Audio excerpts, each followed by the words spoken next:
My name is Laila and I'm 20 years old. I graduated high school with distinction, then applied for the YETE-based scholarship to study software engineering. I've always loved technology. I love to understand how things work and how coding can change realities even in small ways. And my dream is to learn, then use my knowledge to help my community.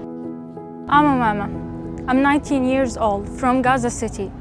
I was studying for my final exams while the Israeli warplanes roared above my head. Not a single night passed without terror or someone martyred in the neighborhood. I chose nursing because I've seen too much death in Gaza due to the wars waged by the Israeli occupation. During the war, we carried the wounded down the stairs. I decided I want to be able to treat them, at least to make a real difference. I'm Sumayya, 19 years old. I graduated from high school before the war, and I've always dreamed of studying architecture. I used to draw Gaza's old buildings and imagine how we could rebuild them in a way that preserves our memories. The war was hell. We moved from one place to another, and I lost my dear friend who had the dreams of studying abroad. The siege and closure imposed on us made us live like in a giant prison. Being a student in Gaza means you have to fight for everything. You have to fight for electricity, you have to fight for safety, and even for hope. The Israeli occupation closes the borders, and getting scholarship is extremely difficult, but I was determined to make it. When I received the news about the YETE Turkish scholarship, I felt like I was breathing for the first time in months of isolation. It was like a small door opening in a massive wall of darkness imposed by the occupation.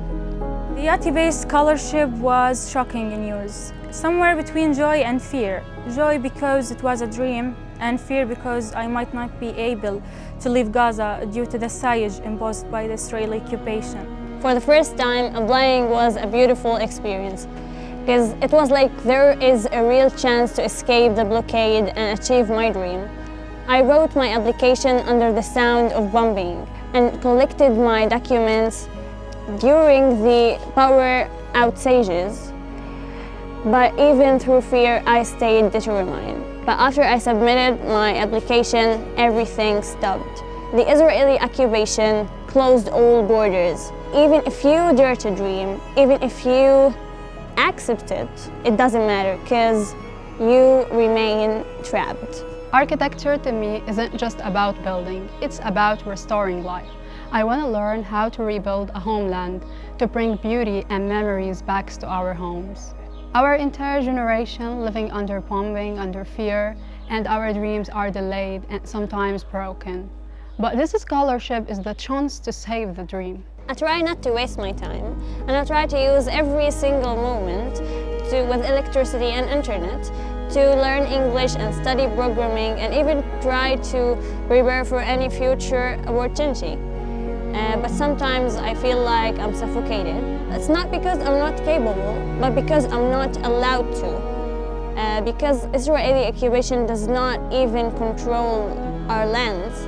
It controls our time, our futures, and even the emails that sometimes do not go through. Leaving Gaza isn't just about taking a plane. It's escaping from a closed prison.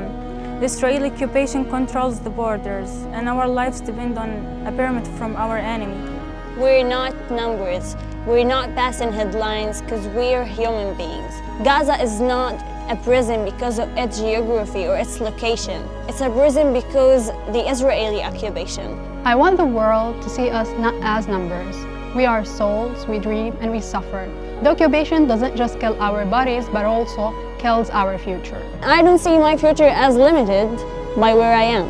In my mind, it's full of possibilities, and the road is blocked. Of course, I'll return to my homeland. My dream doesn't end with a degree. My dream is to studying architecture, then return back to my homeland to be part of rebuilding it. Living abroad is a chance to learn, but Gaza is where we want to return.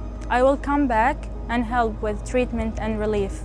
I want to be part of rebuilding Gaza. So to the world, I want to say, help us move forward, build a path to our dream.